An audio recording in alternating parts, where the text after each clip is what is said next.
नमस्कार दोस्तों, स्वागत है आपका अपने YouTube चैनल पर। फॉरेस्ट गार्ड वालों का दोस्तों रिजल्ट निकाल लिया गया है। 3398 लोग क्वालिफाई हुए हैं मेडिकल के लिए। तो आज हम दोस्तों इसी टॉपिक पे बात करने वाले हैं। चाहे यूपी पुलिस हो, फॉरेस्ट गार्ड हो, वन दरोगा हो, इन सब का मेडिकल दोस्तों लगभग इसी तरीके से होने वाला है। क्योंकि अब की बार जो मेडिकल हो रहा है आप लोगों का, वो आयोग के रिस्क पे हो रहा है, क्योंकि आयोग इस मेडिकल को खुद करा रहा है। लास्ट टाइम ऐसा नहीं था। लास्ट टाइम ये हो रहा था कि भैया आप जाओ मेडिकल अपना सीएमओ ऑफिस से, जो जिला अस्पताल होते हैं वहाँ से बनवा लो। लेकिन इस बार ऐसा नहीं है, मंडल स्तर पे आप लोगों का मेडिकल कराया जाना है, जो कि आप बहुत अच्छी तरह जान चुके हैं। तो इस वीडियो में दोस्तों हम कुछ जरूरी पॉइंटों को देखने की कोशिश करेंगे, जिससे कि आप थोड़ी सी सावधानी बरतें और आपको एक आइडिया लग सके कि कौन कौन सी चीज़ें हमारे मेडिकल में चेक होने वाली है। चाहे आप किसी का भी मेडिकल देने जा रहे हैं, यूपी पुलिस हो, फॉरेस्ट गार्ड हो, या वन दरोगा हो, या उत्तर प्रदेश के अंदर जो भी फोर्स की वैकेंसी निकाली जाती है, उनका सबका लगभग मेडिकल यही होने वाला है। तो ये आपसे एक एक करके पॉइंटों को समझने की कोशिश करेंगे दोस्तों, जिससे कि आपको सारी बातें बहुत अच्छे से समझ में आ जाएंगी। यहाँ मैंने 12-13 पॉइंट लिखे हैं, जिनको आप समझेंगे तो बहुत चीज़ें आपको क्लियर हो जाएंगी जब तक आपका मेडिकल होगा। सबसे पहला पॉइंट है दोस्तों, शारीरिक विकलांगता नहीं होनी चाहिए आपके शरीर में किसी भी तरह की। शारीरिक विकलांगता कई तरह की होती है। ऐसा नहीं कि किसी का हाथ पैर टेढ़ा है वही शारीरिक विकलांगता है। कोई बहरा हो सकता है, कोई गूंगा हो सकता है, कोई बधिर हो सकता है, कोई हाथ खराब हो सकता है, पैर खराब हो सकता है, आँख खराब हो सकती है। ये सारी विकलांगताओं के अंदर आती है। तो किसी भी तरह की विकलांगता दोस्तों आपके शरीर में नहीं होनी चाहिए। पहला पॉइंट तो आपको यही ध्यान में रखना है। दूसरा जो इंपॉर्टेंट पॉइंट रहेगा दोस्तों, घुटनों का आपस में नहीं मिलना चाहिए। जैसे कुछ लोग होते हैं जिनके घुटने आपस में दोनों मिल जाते हैं जब वो दोनों पंजे मिलाकर खड़े होते हैं, तो ये नहीं मिलना चाहिए दोस्तों। अगर आपके मिलते हैं किसी भी दोस्त के, तो तकिया वगैरह लगा करके सोइएगा रात को आप, जिससे कि थोड़ा बहुत फ़ायदा यहाँ पर मिल जाता है। और इसके लिए कुछ एक्सरसाइज भी कराई जाती हैं, उस एक्सरसाइज से भी आप इस चीज़ को दूर कर सकते हो। जिन चीज़ों को आप दूर कर सकते हो उनको दूर करने की कोशिश करना, अगर आपके अंदर ये विकृति है तो। अगला पॉइंट है, पैर आपका नीचे से सपाट नहीं होना चाहिए, समतल नहीं होना चाहिए। किसी किसी का पैर देखते होंगे दोस्तों बिल्कुल सपाट होता है, तो सपाट पैर के लिए दोस्तों वहाँ पर कोई चांस नहीं। वहाँ पर बहुत बारीकी से परीक्षण किया जाएगा, क्योंकि पैर आपका पानी में पहले तो वो भिगोवाएगा, उसके बाद वो एक समतल सी जगह पर रखवाएगा। अगर वो सपाट आ गया आपका पैर तो वहाँ से आपको डिस्क्वालीफाई कर देगा, रीमेडिकल डाल देगा। इसका मतलब आप बिल्कुल डिस्क्वालीफाई हो चुके हैं। डायरेक्ट डिस्क्वालीफाई नहीं करते, रीमेडिकल करके निकाल देते हैं। और जिसका दोस्तों रीमेडिकल आ गया 90% वो बाहर ही हो जाता है। तो इस चीज़ का भी आप ध्यान रखेंगे। अगर किसी दोस्त के साथ ये समस्या है तो इसके लिए भी एक्सरसाइज आती है, और वो एक इस तरीके से आता है, पैर में बांध करके जूते में लगा करके उसको रखें आप 1-8 महीने, तो कुछ अंतर आपका आ सकता है यहाँ पर। अगला पॉइंट है दोस्तों, शरीर में कोई हड्डी टूटी हुई ना हो। आपके शरीर में ऐसा ना हो कि कोई हड्डी टूटी हुई है, बाद में वो आपने ऑपरेशन वगैरह करा करके जुड़वा ली है, तो ऐसी कंडीशन में दोस्तों आपको बाहर किया जा सकता है। अगला पॉइंट है, दांतों में कोई बीमारी ना हो। जैसे पायरिया होती है किसी को बहुत भयंकर वाली, दांतों से खून आता है या दांतों में गंदगी बस गई है, मतलब दांत सड़ने लगे अंदर से। जैसे कोई दोस्त गया और पता चला जब उसने मुंह खुलवाया तो उसकी तो 4 दाढ़ी गायब हैं, तो पूछेगा डॉक्टर भाई ये 4 दाढ़ें कहाँ चली गई, तो इसका मतलब आपके अंदर कोई बीमारी रही होगी, तभी तो आपकी दाढ़ें निकली हैं ये। तो ऐसी कंडीशन में भी दोस्तों आपको माफ़ नहीं किया जाता है, वहाँ से आपको वापस कर दिया जाता है। और आप सब लोग जवान हैं, मुझे नहीं लगता है कि दांतों में किसी की कोई दिक्कत होगी। यहाँ पे बहुत ज़्यादा टेढ़े मेढ़े दांत नहीं होने चाहिए। पता चला मुँह में 32 दांत होते हैं, आपके मुँह में जब गिने तो 28 दांत ही निकले, तो ऐसी कंडीशन में दोस्तों निकाल दिया जाता है ना। आपके दांत बाहर ना निकले हो, पायरिया वगैरह बहुत भयंकर सड़न गलन वाली जो बीमारी होती है दांतों के अंदर, वो नहीं होनी चाहिए। अगला पॉइंट है दोस्तों, हकलाना या तुतलाना। बहुत सारे दोस्त होते हैं जो एक शब्द को बोलने में काफ़ी समय ले लेते हैं, एक वाक्य को बोलने में काफ़ी समय ले लेते हैं, यानी हकलाने को तुतलाने की उनकी कुछ ज़्यादा ही कंडीशन ख़राब होती है। हल्का फुल्का कोई अगर तुतला रहा है, रुक रहा है कहीं, उसको तो माफ़ कर दिया जाता है, लेकिन कोई बहुत ज़्यादा हकला है, तुतला रहा है, तो दोस्तों उस कंडीशन में उसको माफ़ नहीं किया जाता। क्योंकि पुलिस हो या फिर दूसरी फोर्स हो, पब्लिक से इंटरेक्ट रहता हो, पब्लिक से ये आदमी बात ही नहीं कर पाएगा, हकलाएगा तुतलाएगा, तो फिर सामने वाला भी इस व्यक्ति की बात नहीं समझेगा। तो इस कंडीशन में इस पॉइंट को भी शामिल किया गया है, इन दोस्तों को भी निकाल दिया जाता है। अगला आ जाता है दोस्तों हमारे कान का परीक्षण। देखिए कुछ परीक्षण है जो अभी आप करा सकते हैं। क्या होगा कि अभी आप अपने जो डिस्ट्रिक्ट हॉस्पिटल होते हैं, सरकारी हॉस्पिटल जो होते हैं, उसमें जाइए। 200-300 रुपये आपके खर्च होंगे, क्योंकि आप 200-300 रुपये देंगे तो आपका मेडिकल बढ़िया तरीके से वो डॉक्टर कर लेंगे। वैसे तो फ्री में होता है, 1 रुपये की पर्ची कटवा के आप करा सकते हैं। आप ये सारी चीज़ों को दोस्तों चेक करा लीजिए। कान का परीक्षण, नाक का परीक्षण, हाथ पैरों की हड्डियों का परीक्षण, और ये आँखों का परीक्षण, ये सब आप करा लेंगे सिविल हॉस्पिटल में। बहुत ज़्यादा खर्चा नहीं आएगा, तो आप कंफर्म हो जाएंगे कि हाँ मेरे अंदर कोई भी किसी तरह की कोई प्रॉब्लम नहीं है। अगर आपके मन में कोई दुविधा या शंका चल रही हो कि सर मुझे निकाला जा सकता है, या मुझे यहाँ पर डाउट लग रहा है कि यहाँ पर मुझे बाहर किया जा सकता है, तो एक बार जा करके आप मेडिकल करा लीजिए अपना डिस्ट्रिक्ट हॉस्पिटल में, जिससे कि जो भी कमी वो डॉक्टर बताएगा उसको आप दूर करने के लिए प्रयास भी करेंगे। ये मेरी सलाह दोस्तों आप लोगों के लिए रहेगी। अगला कान का परीक्षण दोस्तों, पर्दे में कोई छेद नहीं होना चाहिए, पर्दे में मैल नहीं होना चाहिए, कान आपका पिपियाना नहीं चाहिए। कई दोस्तों के होते हैं ना कान पिपियाता है, मैल आता है कान से, तो ऐसी कंडीशन में दोस्तों माफ़ नहीं किया जाता, क्योंकि सुनने में दिक्कत आ जाती है और ये बीमारी आगे चल के बड़ी हो जाती है, ऐसा लोगों का मानना है। तो मैल ना हो, मैल तो आप निकलवा सकते हैं, जो ठेठ वगैरह होती है कान में उसको आप निकलवा लीजिए 10, 20, 50 रुपये दे करके, है ना, किसी अच्छे आदमी से निकलवाइए। कोई ऐसे नहीं बाजार में बैठा है कोई उससे निकलवा दी, पता चला छेद नहीं था तो उसने छेद कर दिया, क्योंकि पता चलता नहीं है लोगों को कान के पर्दे में जो छेद होता है, ना ही उसमें कोई दर्द महसूस होता है, तो लोगों को पता नहीं चल पाता है और बहुत सारे लोग कान के पर्दे के छेद के चक्कर में बाहर हो जाते हैं। मैल वगैरह आप साफ कराइए और ये सब चेक करा लीजिए कि मेरे कान के पर्दे में कोई छेद का मतलब ये है, ऐसा नहीं कि कोई बहुत बड़ा होल होता है, एक तरह की विकृति आ जाती है कान के पर्दे में, उसी को छेद कहा जाता है डॉक्टरों की भाषा में। कान पिपियाना वगैरह नहीं चाहिए। अगर पिपिया रहा है कान आपके में कोई दिक्कत है तो उसको दोस्तों भी सही करा लीजिए, समय आपके पास ठीक ठाक है।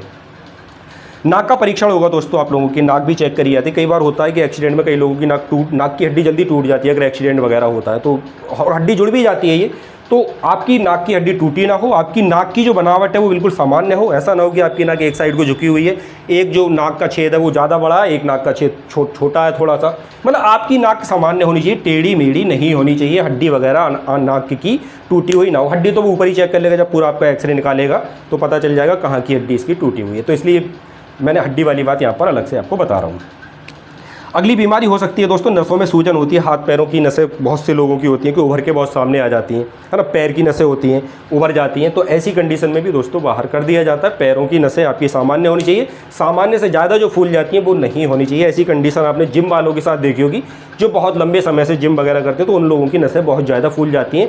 तो आप जिम वगैरह के चक्कर में बिल्कुल नहीं पड़िएगा। अगर आप लोग मेडिकल देने के लिए जा रहे हैं, जिम बिल्कुल मत जाइएगा। जिम में मैं आपको जाने की सलाह नहीं दूंगा, क्योंकि जिम जाने से चेस्ट फूलना थोड़ा कम हो जाता है। और सबसे पहले जब आप जाएंगे मेडिकल परीक्षण के लिए तो आपकी हाइट चेक होगी और फिर चेस्ट चेक होगा, दोबारा से चेक होगी हाइट और चेस्ट, ये ध्यान रखना। क्योंकि 2 बार मेडिकल में दे चुका हूँ, एक बार यूपी पुलिस कंप्यूटर ऑपरेटर के लिए, हालांकि मेरे दोनों मेडिकल ही बाहर हुए थे, 3 मेडिकल वैसे मैंने दिया, SSC CHSL के लिए दिया था, तो मेरे डिस्ट्रिक्ट हॉस्पिटल में ही हुए थे, मुझे बहुत ज़्यादा दिक्कत नहीं आई थी। और डिस्ट्रिक्ट हॉस्पिटल का मामला तो आपको अच्छे से पता ही होगा। लेकिन ये आयोग जब कराता है, यूपी पुलिस कराती है, CPO वगैरह की जो SSC वगैरह होती है कराती है, तो ये बहुत हार्ड लेवल पे दोस्तों हो जाता है, प्योरली फोर्स की वैकेंसी आती है। और इससे भी हार्ड, जो सबसे ज़्यादा हार्ड मेडिकल आपका रहता है वो आर्मी का रहता है। आर्मी में चाहे आपका GD का हो या NDA का हो, CDS का हो, ये बहुत ज़्यादा हार्ड मेडिकल दोस्तों रहते हैं। होते सारे यही पॉइंट चेक हैं, लेकिन बहुत डीपली चेक होते हैं। यूपी पुलिस, फॉरेस्ट गार्ड या जो स्टेट फोर्स, आर्म्ड फोर्स है हमारी, CRPF, ITBP वगैरह, इनमें थोड़ा सा लेवल कम कर दिया जाता है। चीज़ें सारी यही चेक होती हैं हर जगह। बात क्लियर हो जाती है। चलो अगली दोस्तों आ जाती है एक बीमारी और हो जाती है, त्वचा रोग नहीं होना चाहिए। त्वचा रोग में सबसे जो मेन होता है वो कुष्ठ रोग होता है। कुष्ठ रोग में लोगों की उंगलियां टेढ़ी हो जाती हैं हाथ पैरों की, है ना, ये बहुत एक ऐसी बीमारी होती है कुष्ठ रोग जो जल्दी से नहीं जाती है। इसके अलावा कोई ऐसी बीमारी ना हो आपके शरीर में, आपकी त्वचा में, जो संक्रामक हो। संक्रामक का मतलब फैल सकती हो, ऐसा ना हो कि आपके पास कोई ऐसा फंगल है कि भैया दूसरों को भी कर सकते हो आप। जब आप ट्रेनिंग करेंगे तो आपके साथ तो और भी लोग रहेंगे, तो ऐसी बीमारी आपकी त्वचा में नहीं होनी चाहिए जो संक्रामक तौर पे हो। जब वो बीमारी का आपका ब्लड चेक करेगा तो बहुत सारी बीमारी निकल के आ जाती है, एड्स वगैरह, TB वगैरह सब चेक हो जाती है, उसमें कोई दिक्कत वाली बात नहीं। उसमें कुष्ठ रोग, संक्रामक बीमारी जो भी हो आपके शरीर में होगी, जब ब्लड टेस्ट निकलेगा आपका तो वहाँ पे क्लियर हो जाएगा, तो खुद से ही बाहर कर देगा, आप टेंशन मत लो इसकी। फिलहाल आप अपनी एक ब्लड रिपोर्ट निकलवा लेना सिविल हॉस्पिटल जाके। अगला पॉइंट है दोस्तों हमारा, दिल सामान्य होना चाहिए किसी व्यक्ति का। ऐसा नहीं कि असामान्य तौर पे कई लोगों का दिल होता है, असामान्य तौर पे धड़कता है। अब मैं इसमें एक पॉइंट और आपको बता दूं, बहुत मज़ेदार पॉइंट रहेगा। जब आप मेडिकल के लिए जाएंगे तो आपका दिल असामान्य तौर पे धड़केगा ही, डर बहुत लगता है। जब वो कहता है ना कि आज आप 13 ही नंबर है, तो मतलब एक तरह से डर लगने लगता है। मेरा एक दोस्त था, वो यूपी पुलिस में लगा था, 2016 वाली जो वैकेंसी थी, तो उसको मेडिकल के लिए बुलाया गया था, तो उसके पैर कांपने लगे थे। अब डॉक्टर के पास बोला तो उसके पैर कांपने नहीं रुक रहे थे। डॉक्टर ने कहा भाई क्या चक्कर है, पैर में कोई बीमारी है तो जो कांपने, हाथ पैर कांपने की भी बीमारी होती है, लेकिन वो डर की वजह से, घबराहट की वजह से उसके हाथ पैर कांप रहे थे, लेकिन वो बाद में सामान्य हो गया था। डॉक्टर ने उसे थोड़ा रिलैक्स करवाया। हम लोग बहुत प्यार के साथ डील करेंगे आप लोगों को, ऐसा नहीं कि बहुत डराने वाली कोशिश करेंगे, प्यार के साथ मेडिकल हो और सामान्य बने रहना। ऐसा नहीं कि अरे सर डर लग रहा है अब क्या होगा, मुझे फेल ना कर दें, ये डर सताता रहता है, अरे मैं बाहर ना हो जाऊँ, फेल ना हो जाऊँ। तो ये डरने की बात नहीं, हो तो ठीक है, ना हो तो ठीक है। बीमारी होगी तो भैया बाहर हो जाएंगे, नसीब में होगा तो पास हो जाएंगे, बस इतना ही है। जो आप कर सकते थे वो दोस्तों आप कर चुके हैं, आपने रिटर्न जो निकालना था वो निकाल चुके हैं और अच्छे नंबर ला चुके हैं। अब इससे डरने की बहुत बात नहीं, बहुत सामान्य रहिएगा, बहुत आराम के साथ मेडिकल देने जाइएगा। डरने की बिल्कुल कोई ज़रूरत आपको नहीं है। अगर आपको डर लग रहा है तो एक बार आप डिस्ट्रिक्ट हॉस्पिटल में जाके उस दौर से गुजर के देख लीजिए। डर आपका अपने आप ही निकल जाएगा। तो ये वाली बात क्लियर हो जाती है दोस्तों, आपका दिल वगैरह भी चेक किया जाएगा। इसके अलावा दोस्तों जो सबसे अहम रहेगा, जहाँ पे आपको थोड़ी शर्म लगती है कि भैया ये क्या कर रहे हैं, ये प्राइवेट पार्ट आपका चेक करते हैं, है ना, गुप्तांग जो होते हैं आपके, ये सब चेक करते हैं। और डरने की बात नहीं है, पूरा कपड़े वपड़े निकलवा के ही चेक होता है। डरने की बात इसलिए नहीं क्योंकि आपको अकेले में ले जाएगा डॉक्टर, है ना, तो वो आपका सब अंडकोश वगैरह जो भी गुदा वगैरह सब कुछ अच्छे से चेक करेगा, जिससे कि एक पाइल्स वगैरह होती है, भगंदर वगैरह होती है, किसी को ऐसी बीमारी ना हो। तो ऐसे लोगों को नहीं लिया जाता है जिनको पाइल्स वगैरह की बीमारी होती है। तो गुप्तांग भी चेक होंगे, ये ध्यान आपको रखना है। ये वाली बात क्लियर हो गई। मुझे लगता है जो पॉइंट मैंने दोस्तों आपके साथ यहाँ पर डिस्कस किए हैं आपको बहुत अच्छे से समझ में आ गए होंगे और अच्छे से चीज़ों को समझने की कोशिश करिए। घबराइए नहीं, आपका मेडिकल बहुत फर्स्ट क्लास होने वाला है। अब कुछ इंपॉर्टेंट बात कर लेते हैं, जहाँ पे आँख को लेकर के बहुत सारे दोस्तों के मन में सवाल हैं और वजन को लेकर के बहुत सारे दोस्तों के मन में सवाल है। तो वजन आपका दोस्तों उम्र के साथ और हाइट के हिसाब से देखा जाता है। अगर आपकी उम्र 23 से 27 साल के बीच में, मुझे लगता है कि अधिकतर दोस्त इसी ग्रुप में आते होंगे, चाहे फॉरेस्ट गार्ड दे रहे हैं, वन दरोगा दे रहे हैं या फिर यूपी पुलिस के तो मोस्टली बच्चे इसी ग्रुप में होंगे, ठीक है ना। तो इसको समझिए। सॉरी दोस्तों, थोड़ी तबीयत गड़बड़ चल रही है। ऊंचाई अगर दोस्तों आपकी 170 सेंटीमीटर है तो आपके शरीर में जो वजन होना चाहिए दोस्तों वो 54 से लेकर के 66 किलो के बीच में होना चाहिए। तो 3 चीज़ याद रखेंगे, अगर आपकी एज 23 से 27 साल के बीच में है, ऊंचाई आपकी 170 सेंटीमीटर है, तो वजन आपका 64 से 66 सेंटीमीटर। अच्छा, अब कुछ दोस्त कहेंगे सर मेरी तो हाइट 68 सेंटीमीटर है, क्योंकि मिनिमम हाइट इसमें 68 सेंटीमीटर ही मांगी गई है, तो 68 के हिसाब से बात कर लेते तो 2 किलो वजन दोस्तों आप यहाँ पे कम कर लीजिए और यहाँ पे हो जाएगा 64.5। तब आपका दोस्तों एज आपकी यही रहेगी, ठीक है ना, 23 से 27 साल के बीच में। अगर आपकी हाइट 168 है और आपकी उम्र ये है 23 से 27, तो आपके अंदर जो वजन होना चाहिए, पुरुषों के लिए बता रहा हूँ, महिलाओं के लिए नहीं, 52.5 से 64 किलो। अगर आपका वजन 64-65 से ज़्यादा जा रहा है तो भैया आप अपना वजन कम करिए। वजन बड़े आसानी से कम किया जा सकता है, बढ़ाना थोड़ा मुश्किल हो सकता है लेकिन कम करना मुश्किल नहीं है। भाग दौड़ करके दोस्तों आप डाइट बना करके, मतलब अपना खाने पाने में थोड़ा बदलाव करके आप अपने वजन को कम करिएगा। अगर आपका वजन 65 या 64 से ऊपर जा रहा है, आप इस ग्रुप में आते हैं और ये आपकी हाइट है।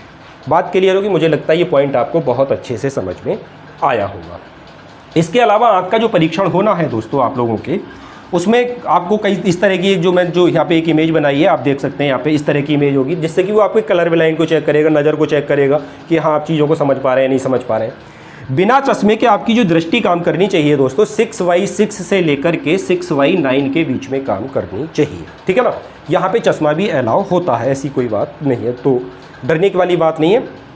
आपकी दृष्टि जो होनी चाहिए, दूरदृष्टि 6/6 से लेकर के 6/9 के बीच में कहीं है तो आप बिल्कुल अच्छी तरीके से पास हो रहे हैं।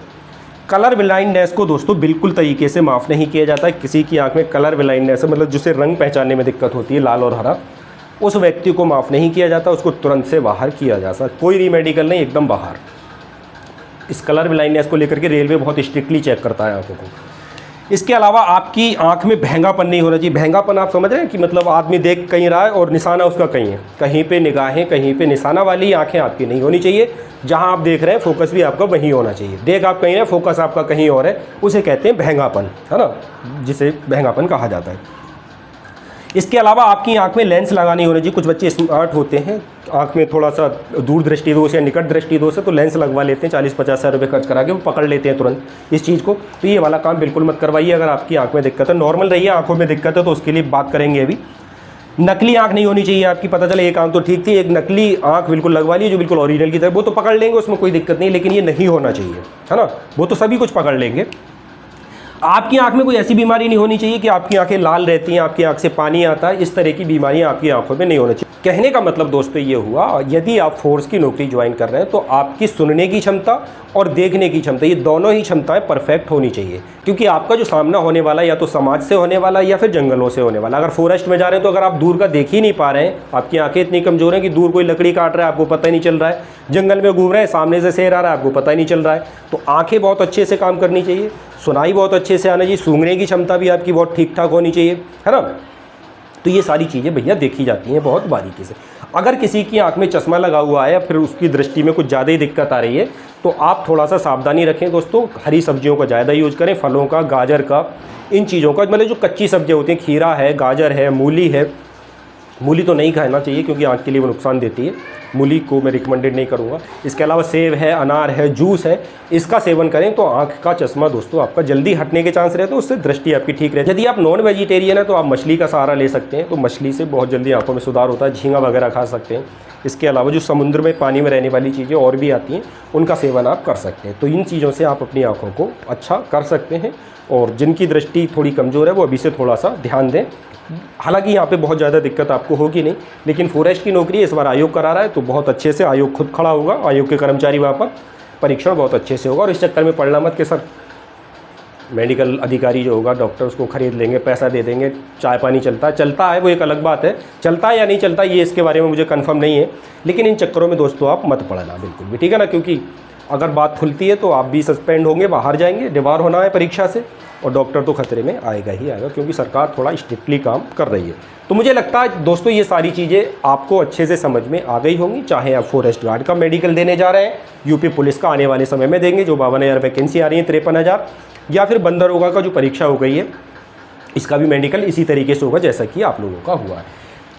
तो 3398 दोस्तों को मैंने पूरी तरीके से सारी चीज़ें अच्छे से समझा दी हैं। और इसके अलावा 701 फॉरेस्ट गार्ड के बच्चे हमारे बंद दरोगा वाले हैं, उनका भी परीक्षण होना है, 53,000 पुलिस वालों का भी परीक्षण होना है।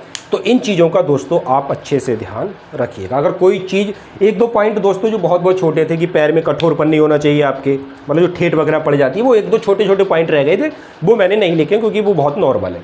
ये सारी चीज़ें दोस्तों आप ध्यान में रखिएगा। इतनी ही चीज़ें आपकी चेक करेंगे, जब आप कराने जाएंगे तो आपको पता चल जाएगा। और डरने की, घबराने की कोई आवश्यकता नहीं है। बड़े आराम से मेडिकल दीजिए, कूल और काम होकर के, एकदम बहुत शांति के साथ। और जो मैंने बताया आपको कि एक बार अपना मेडिकल डिस्ट्रिक्ट हॉस्पिटल में करवा लीजिए। आशा करते हैं दोस्तों जानकारी आपको पसंद आई होगी। अगर चैनल पे नए हैं तो सब्सक्राइब करके आप हमारे साथ जुड़ भी सकते हैं। मिलेंगे आप लोगों से एक अगली वीडियो में, तब तक के लिए जय हिंद, जय भारत।